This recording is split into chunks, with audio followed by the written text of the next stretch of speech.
I'm so sorry. Change that.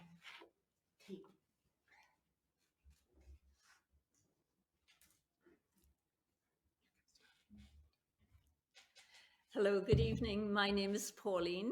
I'm an alcoholic. Hi, Pauline. And I want to thank Alison and all of you for inviting me to be here this evening. And in sharing my experience, strength, and hope, giving you a little bit of background. I grew up in a family of 7 children, and in my childhood, we never had alcohol. There was no alcohol in my family growing up. And there was no talking about feelings. It was all about doing, get the work done and keep going. And the other thing that we recognized was that we didn't really talk a lot about things that happened at home, but we knew intuitively the things that happened at home stayed at home. And so those were the context of my growing up. And there was always this a kind of unspoken sense of free-floating anxiety. You know, we were always a kind of, felt like we were walking on eggshells, but didn't know why. And so going through our childhood, we worked hard, played hard, no alcohol, and eventually all of us kind of went through the process of getting education. And the first time I ever had a drink was when I was in college. I was 19 years of age, and I didn't even know what to order. You know, I was with my roommate, the girl I was rooming with at the time, and I asked her to select whatever she was having. I hadn't a clue, but you know what? The first time I had that drink, it was the first time that I felt my anxiety dissipate, that feeling of ease and comfort. And while I didn't immediately start drinking, something I recognized was that the next time that I was feeling anxious, I knew how to take care of it. You know, I'd learned how to take care of it. And the other thing that I learned very soon was that I'd no control over the amount I drank. As soon as I had that first drink, I was off to the races and I couldn't stop. The first drink invited a second, invited a third, until I passed out or someone helped me home. And so that was how I continued my early drinking experience. Often I chose not to drink at all because I felt so ashamed, guilty, and demoralized whenever I drank to excess and the things that happened. And so for the next probably 6 or 7 years, I continued that pattern, controlling it by not drinking, drinking to excess when I did, and feeling this deep, deep remorse and demoralization whenever I drank to excess. And, you know, by that time, I'd gotten married at 21. I was on my 3rd continent. So, and those were opportunities, I guess. But here I was in the United States, 27 years of age, and same pattern. Everywhere I went, my pattern of drinking came with me. And at that time, I began to suspect I was really broken, but I didn't know how to talk about it. Not to my husband, not to anybody who was in my life. And I still had carried those old childhood patterns forward with me. You know, don't talk about anything that's going on with you. I didn't know how to talk about feelings at all. Not in my personal relationships, not within my work environment. So I just kept going. I did join a group that was called ACOA. It was a support group for adult children of alcoholics. And the only reason that I attended that group was because I checked 12 of the 13 boxes. Loyalty where it wasn't deserved. Didn't recognize feelings. Didn't know what I was thinking. Didn't know who I was. I can't remember all of them, but I checked all of the boxes. And it was, you know, during a time at that support group that it was suggested that perhaps I should try Alcoholics Anonymous. I went to one meeting and I couldn't relate. You know, the stories I heard of incarceration and felonies and broken marriages and domestic disputes, I just couldn't relate. I didn't have any of that. But I didn't listen for, nor could I hear the similarities. And, but, you know, this is where I believe that the footprints in the sand were there in my life before I even recognized it. And I found a job working in a professional environment where I was exposed to a 12-step program. And vicariously, I was able to learn the steps that you took to give you a life of freedom and peace. And I tried to implement those steps in my own life. And they worked well while I was still in that program, while I was still working there. But you know what? Life moved on. We moved to a different state. And I was no longer in touch with that program of environment or the steps of recovery. And so, guess what? You know, after 7 or close to 8 years of not having a drink, you know, they tell us in the program of Alcoholics Anonymous, whenever we have self identified as an alcoholic, we can never go back to being not an alcoholic. Cucumber? No, didn't think so. You're a pickle for life. So I forgot that. By now, I'd got a beautiful daughter. She was a preschooler. Our new neighbors invited us over for lunch and poured a glass of wine. Forgot what happened when I drank. I had a glass of wine. And you know, the disease is cunning, baffling, powerful, and very patient. I didn't come home and start drinking right away. I didn't drink for weeks, maybe a month. I can't remember. But very progressively over the next 4 years, I declined into a relapse that had me drinking every day. But you know, again, the disease is powerful, baffling, and patient. And it deluded me into thinking because I was in a job, I was in grad school, my family was intact, we still had cars, we still owned a home. I thought I can't be an alcoholic. That earlier decision was nonsense. I made a premature decision that maybe I was an alcoholic. Maybe I just needed to try it differently. So I just changed it to wine. I only drank red wine. But that was for the duration of my 4 years of relapse.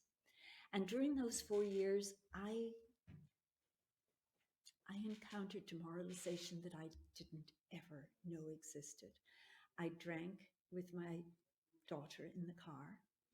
I became pregnant with my son. I couldn't wait until he was born so I could pick up again and start drinking again.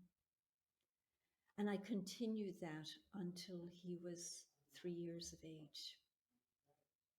And by then, I'd eroded every threshold that I said I would never pass. I lied about my drinking. I lied about my behavior. I lied about everything and anything because there was nothing more important than alcohol in my life.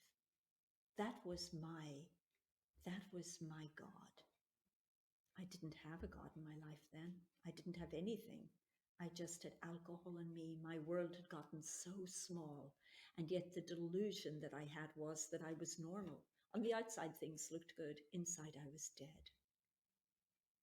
And so, you know, I don't know what it was. And that's the beautiful, ineffable thing that happens in this disease of alcoholism. I know that it was late one evening and my husband, as he did, he picked up this slack for being the single parent, the mom and the dad in the house, made sure the bedtime stories got read and the then grade schooler got her homework done. And he said to me, "Are you coming up to bed?" I said, "No." And I knew he was uneasy, leaving me in the family room with a bottle of brandy beside me. I never drank brandy.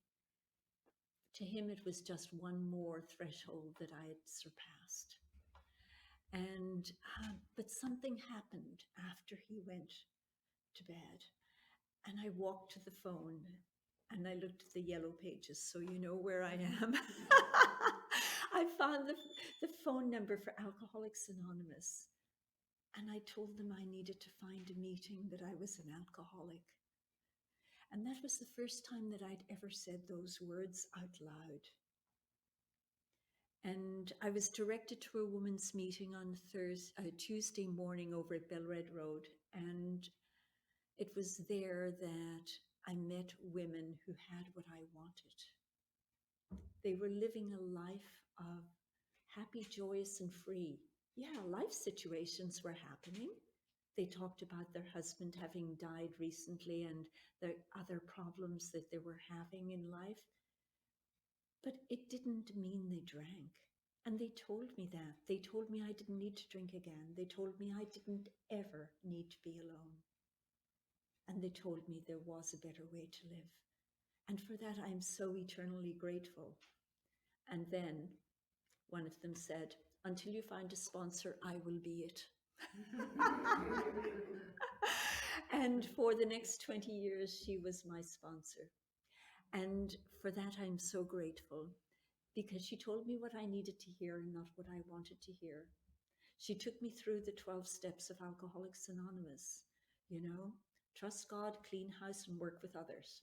It was that simple. But she said honest, open-mindedness, and willingness were essentials, that I needed to have those. And that with each step, there was a principle that went, and I needed to honor those principles and work them into every minute of every day in my life. And she said, you don't stay sober for the rest of your life. You stay sober for today, sun up to sundown. You start your day on your knees if you can, and you say, help me.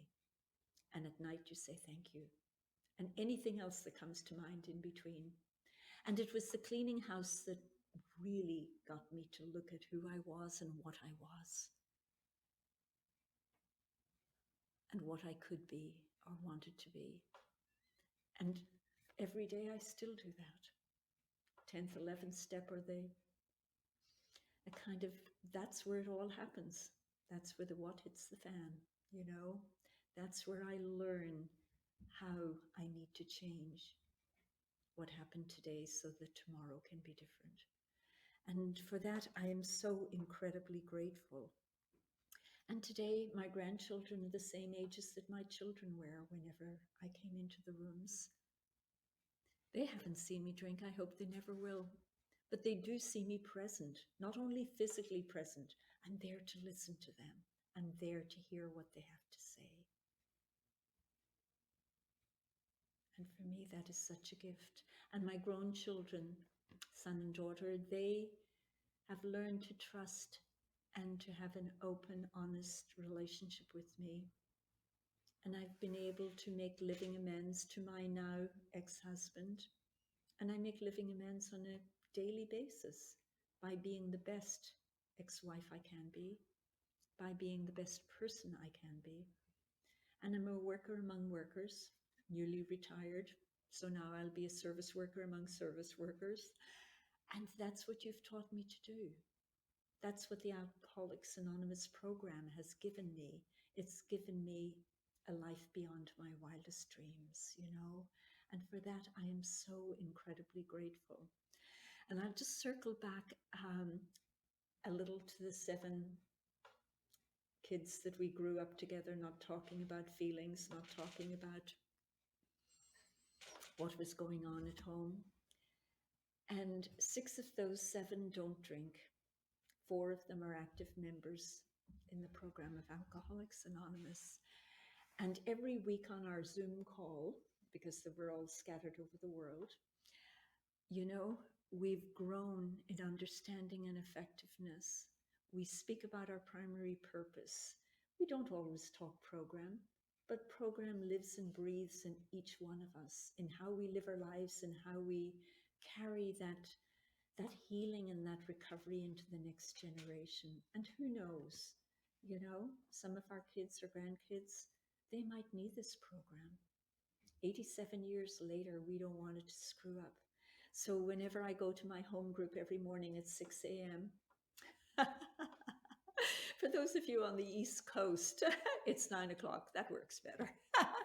But, and for those of you who are in Ireland, probably it's, you know, it's probably mid-afternoon. So, but that is how I start my day. You've taught me a discipline that will help me continue to stay happy, joyous, and free one day at a time, and to make sure that Alcoholics Anonymous will survive under all conditions, no matter what.